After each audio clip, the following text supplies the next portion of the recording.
देखिए, विषय गंभीर है।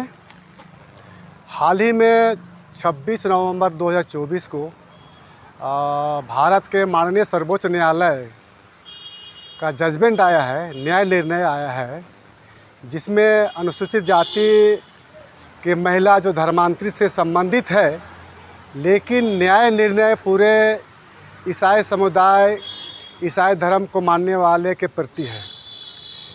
सर्वोच्च न्यायालय ने स्पष्ट ये कहा है कि ईसाई धर्म किसी जाति वर्गीकरण के खिलाफ है। एक ईसाई दूसरे प्रकार के ईसाई के बीच कोई अंतर नहीं है। धर्मांतरण जाति से निष्कासन के रूप में कार्य करता है। दूसरे शब्दों में धर्मांतरण करने वाले की कोई जाति नहीं रह जाती है। विषय यहाँ तक है। अब हम लोगों ने जब ये अध्ययन किया और पढ़ा और जाना कि जिसका जो जाति ही नहीं है ईसाई समुदाय, ईसाई धर्म में, तो उसका जाति प्रमाण पत्र किस आधार पर निर्गत किया जा रहा है, सवाल यह है। तो आज हम लोगों ने झारखंड राज्य के मुख्य सचिव श्रीमती अलका तिवारी जी से मिले और इससे पहले भी हम लोगों ने महामहिम राज्यपाल झारखंड, माननीय मुख्यमंत्री हेमंत सोरेन जी और राष्ट्रपति, प्रधानमंत्री, गृह मंत्री, विधि न्याय मंत्री, इन सारे लोगों को हम लोग अवगत कराया है कि माननीय सर्वोच्च न्यायालय के जो न्याय निर्णय आया है उससे ये स्पष्ट है कि धर्मांतरित लोगों का कोई जाति नहीं है। इसलिए जाति प्रमाण पत्र जो भी निर्गत किए गए हैं उसको पहचान करके, उसको चिन्हित करके वैसे लोगों का जाति प्रमाण पत्र निरस्त किया जाए। ये और जाति प्रमाण निर्गत करते समय उनका किस जाति से, किस धर्म से संबंध रखता है, उसका पहचान करके जाति प्रमाण पत्र निर्गत किया जाए, ये हम लोगों ने मांग रखा है। अगर हम लोगों ने की बात रखा है, अगर सरकार नहीं सुनती है, क्योंकि केंद्र सरकार राज्य सरकार को दिए है, अगर नहीं सुनती है तो अंतोगत्वा हम लोग को माननीय सर्वोच्च न्यायालय या न्यायालय के शरण में जाना पड़ेगा, क्योंकि हमारा अस्तित्व और अस्मिता का सवाल है। आज हमारा धर्मांतरण जो विषय हो रहा है पूरे झारखंड में नहीं, पूरे देश भर में हमारा जनजाति समाज ख़त्म हो रहा है और धर्मांतरित हो करके हमारा आरक्षण और सारा हक अधिकार को हड़प रहा है।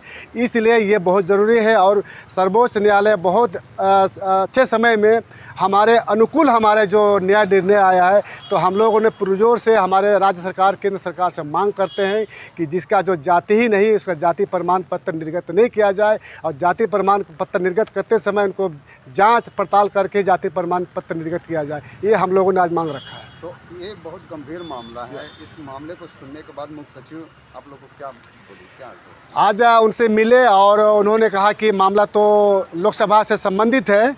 हमने कहा कि मैम ये लोकसभा के बात ज़रूर है, लेकिन ये सर्वोच्च न्यायालय का जो न्याय निर्णय आया है उसके आलोक में हम लोग ये आपसे निवेदन और आवेदन करने आए हैं।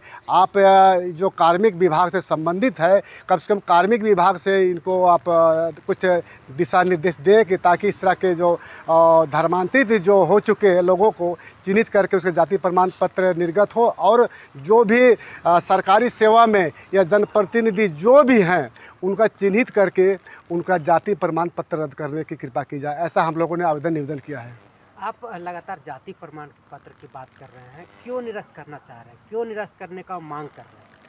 देखिए, जब जिनका जो जाति प्रमाण जाति ही नहीं है, सीधी सी सवाल है, जिनका जाति ही नहीं है तो जाति प्रमाण पत्र किस लिए निर्गत किया जा रहा है? और ऊपर से हमारा जो आरक्षित सीट से विधायक, एमपी और सरकारी सेवा में काबिज हो रहा है, कब्जा कर रहा है। अगर जाति प्रमाण पत्र उनका नहीं रहेगा तो फिर हम तो वंचित हो जाएंगे। इसलिए हम लोगों का जनजाति समाज की ओर से ये मांग हो रहा है कि जिसका जाति नहीं इसको जाति प्रमाण पत्र निर्गत करना बंद किया जाए, क्योंकि स्पष्ट रूप से माननीय सर्वोच्च न्यायालय का जो ये न्याय निर्णय है उसके आलोक में हम लोग मांग कर रहे हैं। अच्छा, जो जनजातीय होते हैं उनका जाति प्रमाण पत्र होता है? जी बिल्कुल, जिनका जो जनजाति है मूल रूप से, शुद्ध रूप से उनका ही जाति प्रमाण पत्र निर्गत होता है। और मैं एक बात सर्वोच्च न्यायालय ने यह भी कहा कि जाति व्यवस्था केवल हिंदू में है और उसमें मतलब कि संभवतः सिख और हिंदू धर्म से जुड़े कई ऐसे जो जाति है उनका जाति व्यवस्था है और उसका जाति व्यवस्था है ही नहीं, तो उसका जाति प्रमाण क्यों हो जाए? जाति व्यवस्था केवल हिंदुओं में है।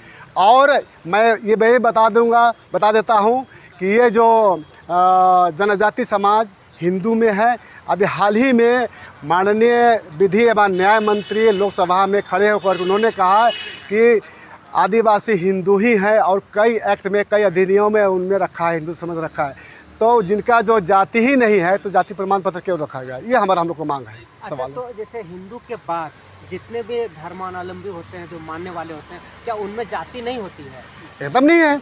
और हमारे सर्वोच्च न्यायालय के अनुसार तो कहीं जाति ही नहीं है उनका, तो किस लिए जाति प्रमाण पत्र निर्गत किया जाए भाई उनको? भाई जाति ही नहीं उनका है। स्पष्ट आप पढ़िए जाए उसमें। सी सिलवारानी बनाम में विशेष सचिव जिला कलेक्टर, उनका जो पूरा पढ़ लीजिए, हिंदी अंग्रेजी सब में है, पढ़ लीजिए अपने से। 16 और 19 पृष्ठ में है, स्पष्ट लिखा है उन्होंने। हम लोग अध्ययन किया, हम लोगों ने समझा बुझा, तब हम लोग आवेदन निवेदन कर रहे हैं हम लोग। अच्छा, यहाँ आवेदन देने के बाद आप कहाँ जाएंगे, किनसे गुहार लगाएंगे? देखिए, हम लोग राज्य सरकार और केंद्र सरकार, यहाँ तक कि महामहिम राष्ट्रपति महोदय को भी आवेदन निवेदन किए हैं कि इस पर विचार करें कि जो हमारा जिसका जो जाति ही नहीं, इसको जाति प्रमाण पत्र किस आधार पर हो रहा है। अब नहीं होने के बाद कोई सुनवाई नहीं होगा तो अंतोगत्वा हम लोग को माननीय न्यायालय के शरण में जाना पड़ेगा हम लोग को। मतलब कानूनी प्रक्रिया में जाएंगे जाति प्रमाण पत्र रद्द करवाने? हाँ जी जी जी, अंत में तो जाना ही पड़ेगा। उसके बाद में सर्वोच्च न्यायालय या न्यायालय उसको निर्णय देगा केंद्र सरकार को कि आप इस तरह के नियम बनाए या कानून बनाए, जो भी अपन निर्देश देगा। लेकिन हम लोग तो गुहार लगाएंगे। आप मानना ना मानना, केंद्र सरकार और ये राज्य सरकार जो भी है उसका तो हम लोग तो, चूँकि माँ बाप हमारा जो सर्वोच्च न्यायालय का जो आदेश आया उसका अनुरूप तो हम लोग मांग करेंगे, डिमांड करेंगे। परिचय? मैं मेघा राव और जनजाति समाज के एक सदस्य होने के नाते मैं आज इस पहल किया हूँ। देखिए, हम लोग जनजाति संगठन में जो पूरे देश में संचालित हम सब लोग के माध्यम से होता है, और जनजाति समाज का जब तक उसका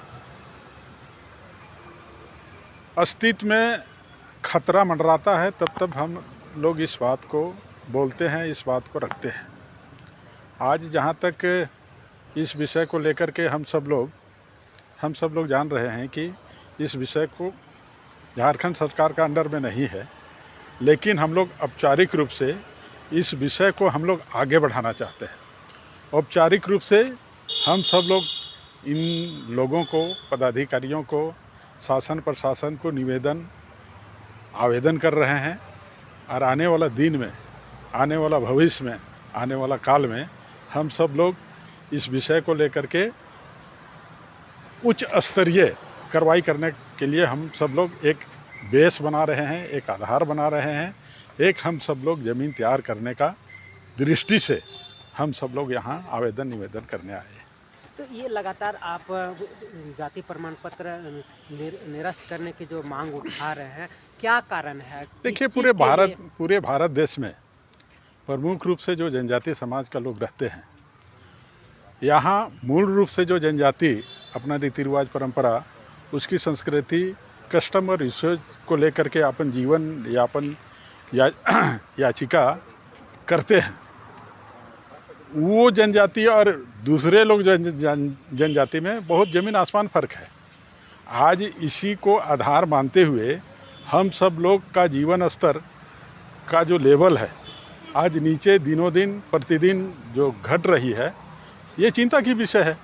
और हम सब लोग चाहते हैं कि ये सारे विषय हमारा जनजाति समाज को लाभ मिलने का है, उस आधार से हमारा जीवन पद्धति चलती है। आज हम उससे वंचित होते जा रहे हैं।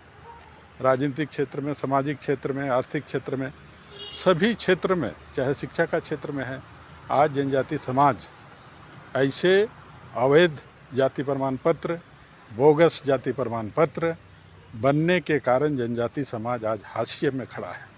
आज ये सब चीज़ के लिए हमारे जो संगठन है, हमारे जो लोग हैं, आज झारखंड में नहीं पूरे देश में ये चिंता का विषय है कि ऐसे लोगों को अनुसूचित जनजाति का जो लाभ जो प्राप्त हो रहा है वो अवैध तरीक़ा से जो ले रहे हैं, उसी का हम लोग का निवेदन दे करके, आवेदन दे करके एक प्रतिक्रिया हम लोग जाहिर कर रहे हैं कि ये गलत हो रही है। तो आप अभी बोले कि दूसरे जनजाति, किनको मानते हैं? कौन है दूसरा जनजाति? जो अपनी अपनी जाति का कस्टम और यूसेज ये छोड़ चुके हैं, उसका परित्याग कर चुके हैं, ऐसे लोग जनजाति समाज का कहाँ? जनजाति समाज कस्टम के आधार पर जीता है। जनजाति समाज उसका यूसेज के आधार पर जीता है, और यूसेज और कस्टम जो फॉलो करता है वही जनजाति है। बाकी बात जो जनजाति कस्टम को छोड़ दिया है, यूसेज को छोड़ दिया है, उसका रिलीजन को छोड़ दिया, उसका फेथ को छोड़ दिया है, वो जनजाति समाज का नहीं हो सकते हैं। सुप्रीम कोर्ट ने ये जजमेंट दे दिया है, एक जजमेंट नहीं कई जजमेंट दिया है, और इस जजमेंट को आधार पर हम सब लोग मांग करते हुए एक निवेदन करने आए हैं। हम सब लोग जान रहे हैं कि यहाँ से नहीं होगा, लेकिन हम सब लोग आगे बढ़ने का एक राह तराश रहे हैं, और इस नाते हम लोग ज़मीन तैयार करने के लिए यहाँ पर आए हैं। सुप्रीम कोर्ट का जो ऑर्डर है उसको नज़रअंदाज जो किया जा रहा है, इसके पीछे का क्या रीज़न आप मानते हैं? देखिए, अभी का जो वर्तमान परिस्थिति पूरे देश में जो बन रही है, सुप्रीम कोर्ट आप सब लोग को हम दिखा सकते हैं। सुप्रीम कोर्ट का आदेश हम सब लोग मेरे हाथ में है। इस आदेश में जो अनुसूचित जाति और अनुसूचित जनजाति जैसे ही उसका कस्टम छूट जाता है, उसका यूसेज को छोड़ दिया जाता है, उसका कास्ट ही ख़त्म हो जाती है। अब वैसे लोग कास्ट उस जाति का लेते हैं जिस कस्टम को छोड़ चुके हैं, जिस यूसेज को छोड़ चुके हैं, और छोड़ने के बावजूद उसी कस्टम का कास्ट सर्टिफिकेट लेना, यूसेज को छोड़ देना, जाति प्रमाण पत्र लेना, ये तो अन्याय है। जनजाति समाज के साथ में घोर अन्याय हो रही है। हम सब लोग इसका खंडन करते हैं। जो मामला जो मांग आप जो कर रहे हैं, आप जान रहे हैं कि राज्य सरकार के अंतर्गत नहीं आता है, केंद्र सरकार के अंतर्गत आता है, तो क्या केंद्र सरकार के लिए आपका क्या योजना है, क्या किस तरह का दबाव बनाएंगे या किस तरह से मांग रखेंगे? देखिए, जहाँ पर ये नीति निर्धारण की जब बात है, विधि संबद्ध की बात है, हम सब लोग इस विषय को लेकर के बहुत ही जल्द हम लोग ऊपर जाने का, अगला कदम उठाने का ये निर्णय ले चुके हैं। बहुत जल्द मतलब कब? बहुत जल्दी हम लोग जाने वाले हैं। हम सब लोग इस विषय को लेकर के कहाँ जाएंगे? दिल्ली भी जा रहे हैं, दिल्ली जा रहे हैं। इसका कार्यक्रम बन चुकी है।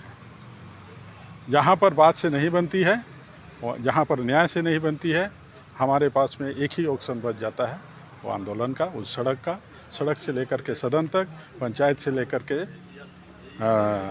लोकसभा तक हम सब लोग लड़ेंगे।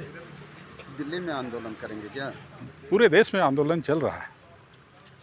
आखिरी आंदोलन हम लोग का दिल्ली लोकसभा का घेराव है, प्रधानमंत्री का घेराव है, राष्ट्रपति सबको हम लोग घेरेंगे, और अपनी बात जो सुप्रीम कोर्ट ने संविधान के आधार पर, सुप्रीम कोर्ट जो जजमेंट देता है, संविधान के आधार पर ये फैसला सुनाता है, संविधान को आधार मान करके ये देश चलता है, संसद चलता है, विधानसभा चलता है, पंचायत चलता है।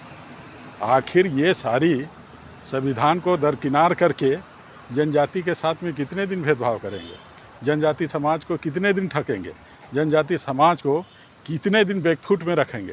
जनजाति का आर्थिक विकास में इतना बड़ी अवरोध उत्पन्न हो रहा है, इतनी बड़ी समस्या खड़ा हो रही है, आर्थिक क्षेत्र में, राजनीतिक क्षेत्र में, शिक्षक का क्षेत्र में, अन्य कल्याणकारी का क्षेत्र में जो समस्या खड़ा हो रही है, उसे हम सब लोग काफ़ी आहत हैं, काफ़ी चिंतामय हैं।